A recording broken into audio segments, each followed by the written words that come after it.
नमस्कार सभी को, आपको भी। आभारी हूं आपने आमंत्रित किया हमें।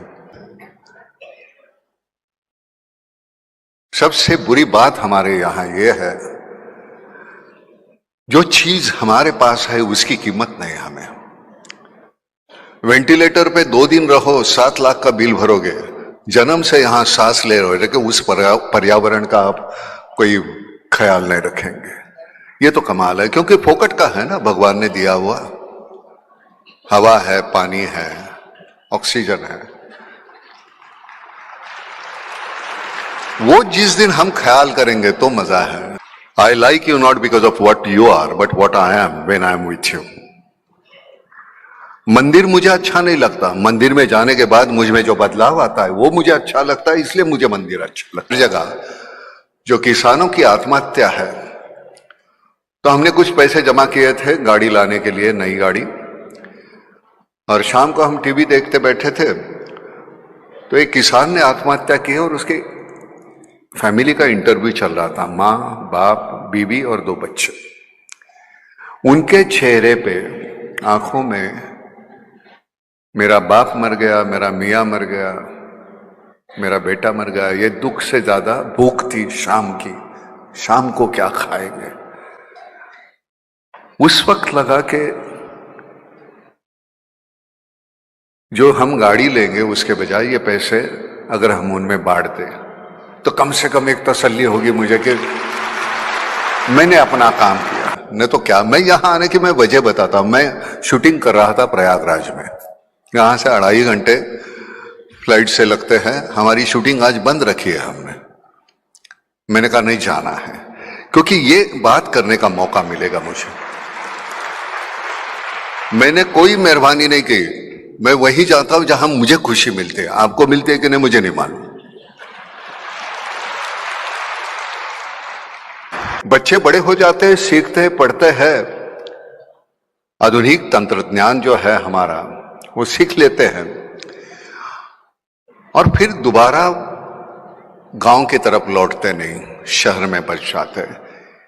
ये सबसे बड़ा नुकसान है हमारा। पुराने सिरे से अगर हम खेती करते रहेंगे तो हमारी खेती उतनी उपज हमें मिलेगी नहीं। हमको नए सिरे से खेती करनी पड़ेगी। नया तंत्रज्ञान हमें, नई पीढ़ी को अवगत है, लेकिन वो वापस जा नहीं रही है खेत में। तो ये माइग्रेशन जो है वो खत्म होना चाहिए। अगर ये माइग्रेशन रुकता है तो मुझे लगता है कि हमारे गांव हैं वो समृद्ध हो जाएंगे। मैं खुद गांव खेड़े में रहता हूं। आज भी काम के सिलसिले में जब आता हूं तो शहर में आना पड़ता है, लेकिन बड़ी दिक्कत होती है। शहर में दम घुटने लगता है। दीवारों में रहते हैं हम। मैं, मेरी बीवी, मेरे बच्चे, मेरे माँ बाप। खैर आजकल तो माँ बाप भी नहीं। तो हम इतने सीमित हो गए हैं। जो कल हमारे सामने हमारा एक पड़ोस था, अगर घर में, बगल के घर में अगर कुछ पकता था तो एक कटोरी हमारे घर में आ जाती थी। हमारे यहां पकता था तो वहां जाती थी। लेकिन वो सब कहां गायब हो गया। बड़े सिरे पे हमें सोचना पड़ेगा। 35 थे, 135, 140 हो गए हम। सोर्सेस वही है, सीमित है। शेखावत साहब, हम सभी बातें करते हैं, बाकी आबादी की बात कोई नहीं करता। दिन ब दिन बढ़ते जा रही है, बढ़ते जा रही है। वो सीमित होनी चाहिए, क्योंकि वो सीमित नहीं रहेगी तो एक दिन, अब जमीन वही, पानी वही, उतना ही, सब कुछ इतना ही है, और हम इतने हो जाएंगे तो कैसे चलेगा। आज गांव खेड़े में जब रहता हूं तो वहां दीवारें नहीं है।